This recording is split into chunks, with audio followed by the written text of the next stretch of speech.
Alors nous sommes très heureux d'accueillir ce soir le réalisateur Michel Hazanavicius et la comédienne Bérénice Bejo à l'occasion de la sortie aujourd'hui du Prince oublié. Voilà, on ne peut pas être plus à l'heure. Certains d'entre vous ont eu la chance de voir le film. Il s'agit des étudiantes de l'ILFM, l'Institut libre de formation des maîtres. Sont-elles là ? Voilà, donc je vous prendrai un petit peu à partie pendant cet entretien et vous pourrez d'ailleurs poser, vous comme les autres spectateurs, vos questions directement à Michel et à Bérénice. Alors, qui commence, on va pas faillir à la tradition, qui commence par nous faire le pitch du film? Michel. Bon, ne vous battez pas. Le pitch du film, c'est l'histoire d'un papa qui, pour faire très court, c'est l'histoire d'un papa qui doit accepter que sa fille sorte de l'enfance et qui correspond à l'entrée au collège. Et c'est un papa qui élève sa fille seule et voilà, l'entrée au collège brise une espèce de petit couple finalement dans lequel il s'est installé. Ça, c'est le pitch général. De manière un peu plus, pour rentrer un peu plus précisément dans l'histoire, ce papa raconte des histoires tous les soirs à cette petite fille avant de l'endormir. Le film va dans les histoires et explore ce monde des histoires, au-delà même quand les histoires sont finies. Donc là, je commence à m'embrouiller à partir de là en général. Et ça devient vraiment confus à partir de ce moment-là. Et du coup, quand la petite fille rentre au collège, elle ne veut plus qu'on lui raconte l'histoire, elle veut s'endormir seule. Et donc le père doit faire face à cette mini-crise. Et le personnage principal des histoires, qui n'est autre que le prince, qui n'est autre que le père lui-même, enfin une projection du père, et ben, ce prince, héros des histoires, est privé d'histoire. Et lui aussi va devoir faire face à une crise. J'ai été clair? Est-ce que vous avez... voilà, en ressenti, j'ai l'impression que j'étais plus long que le film lui-même. Bérénice, vous auriez résumé le film de la même façon ou pas du tout de la même façon, mais j'aurais dit... Enfin, c'était le sujet. D'accord. Et là-dedans, j'ai même pas parlé du personnage de Bérénice, pour vous dire. On va en parler. Ni du personnage de François. Enfin, bon, c'est un film à 1000 feuilles. Donc c'est pour ça qu'il s'adresse aux enfants, mais aussi aux grands et encore plus grands, donc aux petits, aux jeunes et aux moins jeunes. Parce qu'il parle de cette crise d'adolescence que les petits, à laquelle ils font face, mais aussi à la crise des parents, qui ont généralement à l'adolescence, les parents ils ont 40-50 ans selon, et donc c'est la petite elle grandit et le papa il vieillit. Donc on est chacun en crise et comment on reste connecté, comment on reste une famille et comment on accepte que l'un grandisse, que l'autre vieillisse, enfin, comment voilà, on trouve chacun sa place. Je pense que beaucoup d'entre nous savent... Pas beaucoup plus court, mais un petit détail en plus. Beaucoup d'entre nous savent ce dont vous parlez. La crise d'ado, c'est souvent effectivement une crise généralisée, ça devient une crise de parents en fait. Peut-être plus une crise de parents qu'une crise d'ado. Ça dépend des enfants, ça dépend des parents, mais c'est vrai que quand votre fils, si vous faites un enfant entre 25 et 30, il a 15 ans, vous avez entre 40 et 45, c'est pour beaucoup d'entre nous un moment où on se pose des questions, où on s'est engagé dans des, dans des voies de la vie, où on est à des croisements, est-ce qu'on se remet en question, pas en question, c'est des moments, c'est aussi un âge difficile. Nous on dit la crise de la quarantaine, les Américains, enfin les Anglo-Saxons appellent ça la midlife, donc la crise de la moitié de la vie. C'est sans doute plus juste en fait, c'est des moments charnières, donc quand vous avez deux moments charnières dans une même famille, selon les tempéraments, oui ça peut être cool, ça peut ne pas être cool, mais enfin là on enfile un peu des banalités. Je crois que tout le monde ici, s'il n'a pas eu des ados, et qu'il a été ado quoi. Alors lorsque j'ai dit autour de moi que j'allais vous rencontrer, Michel, on m'a dit mais tu le rencontres pour le film, là, Le Prince oublié, mais c'est marrant, c'est pas du tout son genre de film. Alors c'est drôle, parce que je crois que c'est pas du tout son genre de film. Voilà, en tout cas c'est l'affirmation que j'ai le plus entendue, et pourtant vous n'avez pas de genre de film. Vous êtes l'un des réalisateurs, je dirais, les plus variés, les plus divers qui soient, parce qu'entre OSS 117, The Search, le film sur Godard, enfin, il n'y a rien à voir. Donc, c'est assez étonnant qu'on vous colle quand même une étiquette. Ouais, mais en fait, j'ai l'impression de... écoutez, les gens font ce qu'ils veulent, et moi je fais ce que je veux aussi, donc ça tombe très bien.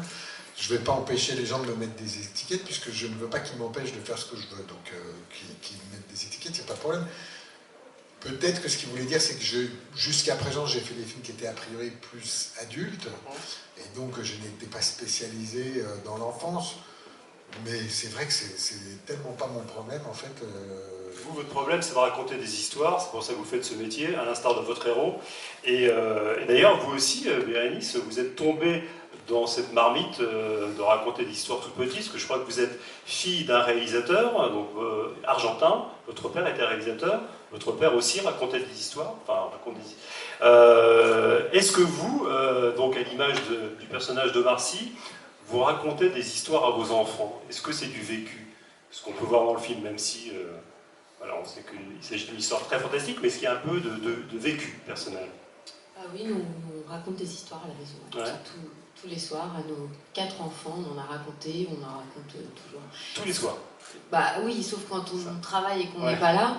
Mais il y a, ce qui est quand même pas non plus, qui n'arrive pas si souvent, ouais, tous les soirs, il y a la petite demi-heure où on se retrouve, on se met tous dans le lit et on lit l'histoire. Moi, je trouve que c'est un moment qui est extrêmement important, qui est un moment où toute la famille se réunit, que ce soit tous les quatre, donc Michel, les enfants et moi, ou l'un de nous deux. Généralement, on se bagarre pour savoir lequel des deux raconte l'histoire et lequel des deux fait la vaisselle. Je vous laisse deviner quel est le truc qu'on préfère faire. Mais c'est un moment où, oui, il n'y a plus de problèmes, il n'y a plus de disputes. C'est vraiment le moment où on se retrouve et on se dit, bon voilà, maintenant c'est le petit moment câlin. Et c'est ce qui se passe dans le film, c'est un moment très important pour le papa et cette petite fille. La maman, elle est morte quand la petite, elle était toute petite. Donc c'est un moment privilégié. Les enfants, ils sont à l'école, nous on travaille, on ne se voit pas de la journée. Et le dîner et l'histoire, c'est ce moment génial où on est ensemble, où on se dit qu'on s'aime en fait. Et donc c'est vrai quand la petite fille, elle dit, bah papa, je suis grande maintenant, elle a 11 ans, elle dit, je veux plus d'histoire. À l'intérieur du papa, c'est la catastrophe, quoi. Il vit que pour sa fille, pour le bonheur de sa fille, et tout d'un coup, qu'est-ce qu'il va faire s'il ne peut plus raconter d'histoire? Votre personnage dans le film, c'est le personnage de Clotilde, donc c'est la voisine de Marcy et de sa fille, dans la partie réalité du film. Et vous avez un autre personnage, hein, je spoil rien, là, parce que je pense qu'on a vu quand même tous les bandes annonces. Dans la partie conte, c'est le personnage de la femme à la porte. Quel est le personnage que vous avez préféré jouer? Enfin, est-ce que c'est 2 personnages en un, ou est-ce qu'il y a vraiment c'est une version fantasmée de l'autre? J'ai aimé les deux, je préfère rien en fait, j'aime tout. Et c'est le monde des histoires, c'est le monde c'est le monde du papa, c'est le monde que le papa invente pour sa petite fille. Donc tout d'un coup, il peut y avoir des personnages de la réalité qui rentrent dans son monde.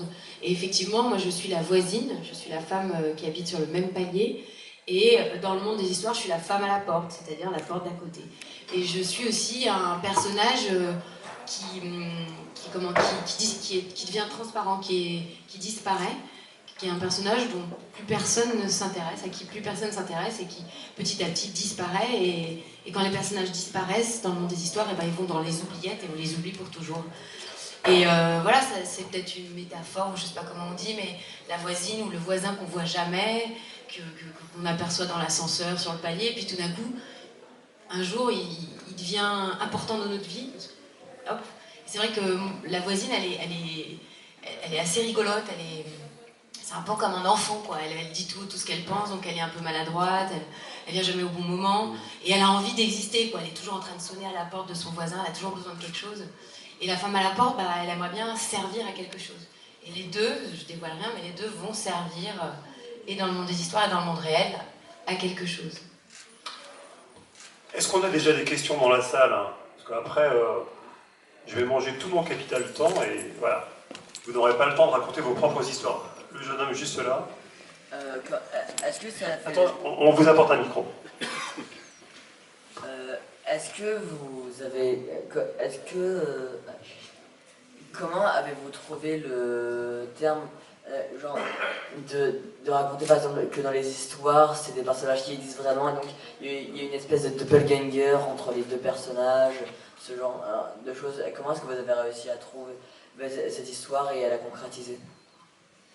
Alors en fait, moi, c'est un scénario qu'on m'a envoyé au départ, écrit par Bruno Merle. Je regarde s'il n'y a pas leur nom. Bruno Merle et ensuite Noé Debré. En fait, dans le monde des histoires, donc le prince est une espèce de projection mentale comme ça du père. Et dans les histoires du début, il sauve tout le temps la princesse qui, elle, est la jeune fille. Donc à partir de là, il y a une espèce d'allégorie qui est que, effectivement, le père est en protection de sa fille. Et à partir du moment où elle s'échappe, où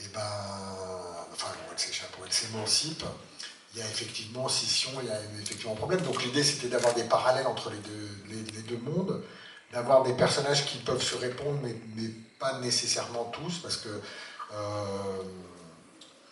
par exemple, il y a un personnage de méchant dans le film qui est joué par François Damiens, il n'a pas d'équivalent dans la vraie vie. Prix de Prout. Prix de Prout, exactement. De son nom, et maintenant, pour François Damiens, quand il m'envoie des SMS, il signe juste Prit, comme un petit diminutif un peu sympa de Prix de Prout. Et donc voilà, donc l'idée c'était d'avoir des correspondances, et pas, comment dire, quand moi j'ai retravaillé le scénario, je voulais, comment dire, avoir un truc un peu très serré au niveau de la narration, et en fait, en parlant, justement, les producteurs et les premiers scénaristes tenaient à ce qu'il y ait quelque chose d'un peu plus, pas mystérieux, mais un peu plus... oui, qui laisse un peu plus de place au spectateur, un peu plus de place à l'imaginaire, et voilà. Donc, enfin, je ne sais pas si c'est exactement ça votre question, mais pour jouer sur les deux correspondances entre les deux mondes, c'était un peu ça. L'idée, c'était que de toute façon, ça reste une seule histoire, quoi. Voilà, c'est une histoire qui est racontée à travers les deux univers. Une autre question à gauche. Attendez, on vous apporte un micro, hein, comme ça on vous entend bien, tout le monde en profite. Est-ce que l'on pourrait parler d'un Peter Pan papa? Un Peter Pan, en fait, en quelque sorte. Ce décalage, en tout cas, donc lui, il reste enfant. Non, lui, il reste pas vraiment. Et sa fille, donc, lui échappe. On a l'impression qu'il y a une inversion du processus. Que l'un reste enfant et que la fille devient adulte. Oui, je vois ce que vous voulez dire. C'était pas tellement moi, j'ai pas construit l'équilibre. Enfin, je vois toujours les trucs en termes de schéma et je l'ai pas vraiment construit comme ça. Pour moi, c'était un père vivant seul avec sa fille se met dans une position un peu de sacrifice. C'est-à-dire, il donne tout pour sa fille. Ce faisant, il crée une espèce de relation de couple qui, évidemment, est vouée très rapidement à l'échec. Et forcément, quand elle rentre au collège et qu'elle veut un peu d'autonomie, le couple explose et il faut retrouver un autre couple. Et ça ne peut se faire que justement si le père accepte de grandir. Donc c'est pas vraiment... je ne crois pas que ce soit un enfant, mais c'est juste qu'à un moment donné, il doit se libérer lui-même pour libérer sa fille.